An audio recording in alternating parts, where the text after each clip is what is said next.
Bonjour à tous, bienvenue dans le débrief de cette rencontre entre le FC Metz et l'AS Saint-Etienne. Comme d'habitude, j'ai l'impression de débriefer une défaite de Saint-Etienne. C'est encore le cas aujourd'hui. Défaite sur le score de 3 buts à 2. On aura cru longtemps qu'il y aurait eu 3 buts à 1, mais finalement les Verts, par l'intermédiaire de je ne sais quel dieu, ont réussi à marquer un but en fin de match. Michael Nadé qui a donc marqué ce but du 3 à 2, mais ça ne fait rien. Les Verts qui s'inclinent quand même au stade Saint-Symphorien, les Verts qui n'ont pas du tout montré de belles choses durant cette rencontre, on peut le dire, un état d'esprit qui n'était pas du tout présent, aucune agressivité durant ce match qui était très difficile à regarder pour tous les supporters des Verts.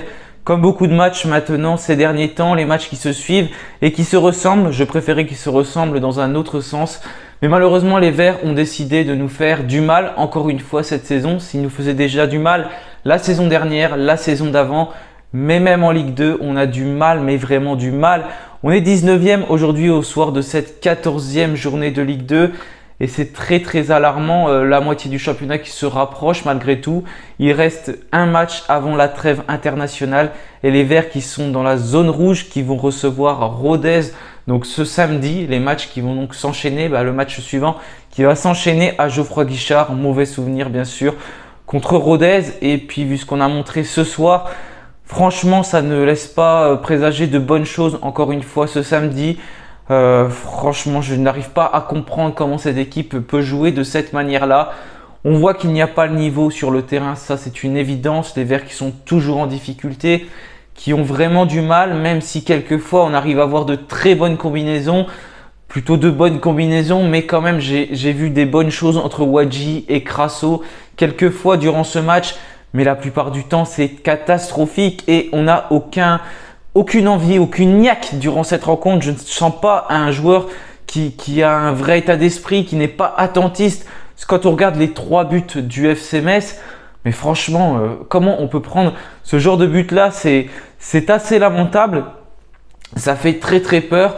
À chaque fois, soit il y a une erreur d'un joueur de Saint-Etienne, soit tout simplement on regarde les autres jouer, que ce soit Metz ou une autre équipe. C'est à chaque fois un petit peu un copier-coller.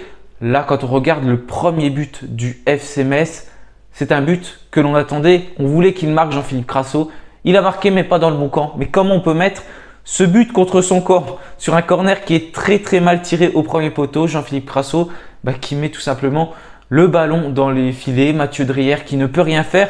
Et j'ai envie de dire le FC Metz qui ouvre le score très logiquement. Parce que même sans ce contre son camp de Jean-Philippe Crasso, ça chauffait sur le but de Saint-Etienne. On faisait que des erreurs. Notre défense était vraiment trop laxiste, trop attentiste. Il y avait personne qui était au marquage correctement. C'était vraiment digne d'un niveau district. Et c'est vraiment ce qu'on a vu sur le terrain, notamment en première mi-temps, dans cette défense à 5, mais qui était mangée de tous les côtés, que ce soit côté gauche ou côté droit. C'est surtout ce côté droit qui a été souligné parce que c'est là que sont venus les buts. Mais franchement, quand on regarde ce match de Saint-Etienne, que ce soit côté droit ou côté gauche, c'est lamentable. Il n'y avait pas véritablement de chef d'orchestre dans cette défense de Saint-Etienne qui semble totalement perdu, totalement désemparé. On ne voit pas comment on peut agir, comment on peut faire. Et ce but de Wadji, ça relève limite du miracle, une perte de balle. Et là, ça témoigne un peu de la bonne entente qu'on a pu voir durant la plupart de la rencontre entre Crasso et Wadji. Crasso qui va retrouver Wadji après donc son but contre son camp et Wadji qui va enfin marquer un but d'un avant-centre et gagner son face-à-face contre le gardien messin, et ça permet à Saint-Etienne de revenir sur le score de 1 but partout. Et là, on semble quand même reprendre un petit peu plus l'ascendant. On voit du mieux, Saint-Etienne qui se projette, qui commence à avoir des occasions. Mais non, il faut encore des erreurs. On retombe dans nos travers petit à petit. Et sur ce côté donc de Namri, ça passe très facilement. Namri qui se retrouvait tout seul contre 2 attaquants de Metz à chaque fois. Il ne pouvait rien faire. Le pauvre Namri qui était donc laissé seul comme ça. Et du coup, Mathieu Drière va faire un très bel arrêt, mais ça ne suffit pas parce que derrière, c'est le laxisme de la défense stéphanoise. C'est vraiment le mot, le laxisme, le manque d'agressivité. Voilà, il n'y a aucune révolte dans cette équipe. Et Mathieu Drière qui lâche le ballon, il a fait un bel arrêt, il lâche le ballon, il ne peut pas grand chose. Et là, il se prend le but derrière parce que derrière, ça ne suit pas de la part de la défense de Saint-Etienne. Et ça fait 2-1 pour Metz. C'est totalement mérité. Et voilà, à la mi-temps, Metz qui mène 2-1.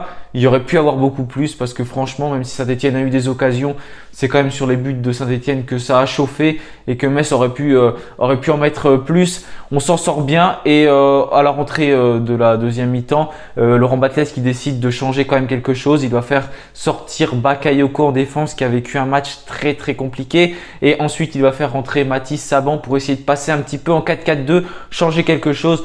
Mais finalement, on voit que Saint-Etienne est toujours en difficulté. Saint-Etienne a vraiment du mal. Et on va prendre ce troisième but. Encore une fois, un très très gros laxisme. Et puis les Messins, ils ne se font pas prier. Mathieu Hudol qui va frapper de son mauvais pied, de son pied droit. Mais malgré tout, il a une très belle frappe et il parvient donc à tromper Mathieu Dreyer. Ça fait 3-1. Le match est plié. Et Saint-Etienne, voilà, est de plus en plus en difficulté. Batles est désemparé, ne sait plus comment faire. On arrive cependant quand même à avoir quelques occasions, mais malgré tout, on a vraiment du mal à mettre en danger Uklidja dans ses buts qui va sortir quand même 1 ou 2 arrêts, notamment sur des coups francs de Mathieu Cafaro. Il faut le dire, cette entrée de Mathieu Cafaro, elle était bonne avec des coups francs qui ont été bien tirés, mais il n'y a pas eu de joueurs qui ont véritablement sonné la révolte durant cette deuxième mi-temps. J'ai juste aimé voilà cette entrée de Mathieu Cafaro, Mathis Saban qui essayait également de mettre un peu d'impact. Mais voilà, Mathis Saban, c'est ses premiers matchs, c'est pareil, il est en difficulté. Mais quand on voit l'ensemble de l'équipe de Saint-Etienne, c'est logique également qu'il a été en difficulté. Quand il n'y a personne pour l'aider, tout simplement, ce n'est pas facile. C'est la défense de Saint-Etienne qui a vraiment été catastrophique durant ce match. Comme d'habitude, je trouve qu'on n'a pas assez essayé de frapper de loin. Le commentateur de beIN Sport s'amusait un peu à dire « faut frapper ». Des fois, c'est vrai qu'il disait ça alors que c'était pas le moment de frapper, mais quand même il y a beaucoup de fois faut prendre cette chance de loin, il faut frapper, il faut tirer. On a des joueurs qui ont une bonne qualité de frappe, Mathieu Cafaro, Bouchouari, il n'y avait pas bon conduit, mais Victor Lobry, Dylan Chambaud, bref, on a beaucoup de joueurs qui ont une bonne qualité de frappe, mais à chaque fois on arrive quand même à sortir quelques bonnes combinaisons. Mais non, on essaye de rentrer avec le ballon dans le but, une chose que je n'arrive pas à comprendre. On fait tout le temps ça et je comprends pas pourquoi on n'essaye pas de tirer de plus loin. Et en plus, on le voit quand on essaye, ça met tout le temps en danger la défense adverse, mais on ne tente pas plus. Mais malgré tout, on a quand même réussi à marquer 2 buts grâce à ce but de Nadé à la fin qui est un peu un coup de chance, c'est vrai, mais qui va gagner quand même son face-à-face contre le gardien messin et ça permet de revenir à 3-2. Mais c'est trop tard parce qu'à chaque fois, on met cette niaque en fin de match quand c'est beaucoup trop tard. Alors que voilà, on avait 90 minutes pour le faire. Victor Lobry semble ne pas être inquiet par ce qu'il se passe. En tout cas, c'est ce qu'il a dit au micro de beIN Sport. Pourtant, moi, je suis très inquiet parce que en début de saison, autant Saint-Etienne n'arrivait pas à gagner, mais on voyait quelque chose, il y avait du jeu. Mais là, plus les matchs avancent, moins le jeu il est présent et plus on se fait dominer par les équipes. Et en plus, on est de plus en plus dans le doute. On le voit, voilà, on l'a encore vu ce soir. C'était pas Etienne Green au cage, c'était Mathieu Dreyer. Et voilà, ça fait pareil, on a pris 3 buts. Dès que les autres approchent, dès qu'il y a des actions, et tout simplement, on est en difficulté et puis on se prend des buts. Qu'on change de gardien, qu'on mette Mathieu Dreyer, Etienne Green, Boubacar Fall, si on recrute Gaillon, voilà, ça va rien changer. On peut mettre n'importe qui au cage. De toute façon, c'est la défense qui n'est pas sereine et du coup, c'est ça qui nous met tout simplement en difficulté. C'est tant que la défense ne sera pas stable, Saint-Etienne sera en difficulté. Et puis voilà, donc c'est vraiment ce secteur-là qu'il va falloir renforcer, je pense, durant le mercato hivernal. Les pistons pour mettre plus de danger offensif. Parce que voilà, entre Wadji et Crasso, je voulais pas mettre ce duo là d'entrée de match, mais bon, mine de rien, c'est quand même peut-être ce qui a le mieux marché durant cette rencontre. Si on regarde quand même 2-3 bonnes choses, si on arrive à retenir 2-3 bons joueurs, c'est ces deux-là, Wadji et Crasso, j'ai trouvé quand même qu'ils ont réussi à bien se trouver, bien combiner. Bon, il n'y a pas eu énormément d'occasions entre les deux, c'est vrai, mais quand ils ont eu l'occasion, Wadji qui se proposait beaucoup plus à Jean-Philippe Crasso qui malgré tout, même si il a marqué le but contre son camp, je sais que beaucoup lui sont tombés dessus et puis franchement ce but c'est sûr qu'on peut lui tomber dessus, mais pour la suite du match je trouve que Crasso a quand même été important de par sa technique. Bon après il a fait du Crasso, des fois il garde un peu trop le ballon, ça c'est sûr, mais bon, c'est quand même le joueur qui arrive à en mettre du danger offensivement du côté de Saint-Etienne. Malgré tout, on n'arrivait plus à marquer dans le jeu et là, on a marqué 2 buts dans le jeu. Donc, je pense que Jean-Philippe Crasso n'y est pas pour rien là-dedans. Donc voilà, je vais pas m'éterniser sur le débrief de cette rencontre parce que franchement, c'était lamentable. Il n'y a pas grand-chose à retenir de ce match. J'ai très peur. Là, on est 19e au classement. Nîmes a battu Bordeaux. On est à 3 points donc du premier non relégable qui est le Nîmes Olympique. On joue contre Rodez. Voilà, c'est quasiment sûr et certain qu'à la trêve internationale, Saint-Étienne sera dans la zone rouge. Le championnat avance. On dit c'est Saint-Étienne, c'est un grand club, un club historique. Forcément, on va remonter.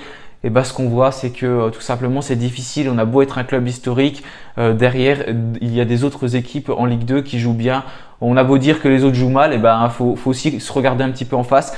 Et on voit que c'est Saint-Étienne qui joue peut-être très très mal en ce moment. On jouait beaucoup mieux en début de saison qu'on joue pas maintenant. Donc en tout cas, on va voir ce qui va se passer. Il va certainement y avoir une réaction des supporters à Geoffroy Guichard. Je ne sais pas ce qu'il y aura de prévu. Je ne sais pas ce qui va se passer ce soir. En tout cas, un gros respect à tous les supporters qui ont fait le déplacement. 500 supporters stéphanois, donc la limite du parkage qui se sont déplacés un lundi soir. C'est incroyable quand même ce club. Mais bon, maintenant, je pense qu'il va falloir sévir un petit peu. Pas rentrer dans la violence bien sûr, mais voilà, il va falloir qu'ils comprennent où ils sont, ce qu'il faut faire, parce que Saint-Étienne petit à petit sombre en national et là ça serait vraiment une catastrophe pour le club de descendre en national. Déjà descendre en Ligue 2 c'était une catastrophe. Bordeaux ils sont descendus et là ils se font plaisir en Ligue 2, nous on est descendus et c'est encore pire en Ligue 2. Franchement c'est affolant. Il va falloir que certains joueurs prennent leurs responsabilités, qui disent ce qui se passe parce qu'il va falloir s'inquiéter un petit peu. Je voyais Victor Lobry qui n'était pas inquiet et puis voilà, voir des joueurs qui ne sont pas inquiets, ça m'énerve un petit peu parce que quand on voit ce qui se passe sur le terrain, franchement, eh ben, il y a de quoi être inquiet avec Saint-Étienne. Voilà, merci à tous d'avoir regardé ce débrief. Je suis très énervé ce soir, je pense que vous aussi, j'essaye de pas m'énerver devant la caméra, mais voilà. Voir ça tous les week-ends, ça commence un petit peu à faire du mal, je pense, à tout le monde. Et surtout, ça fait des années et des années qu'on n'arrive pas à être heureux en regardant Saint-Étienne. C'est quand même lamentable ce qu'on voit sur le terrain. Mince, on est Saint-Étienne, mais Saint-Étienne, c'est en train de mourir. Voilà, c'est un club qui est en train de mourir en ce moment. Et si on n'agit pas, je pense que ce club, l'année prochaine, sera tout simplement en national. Voilà, merci à tous d'avoir regardé ce débrief. Malgré tout, je vous souhaite une bonne soirée quand même. Et puis, on reste derrière nos couleurs. Allez les Verts, salut à tous.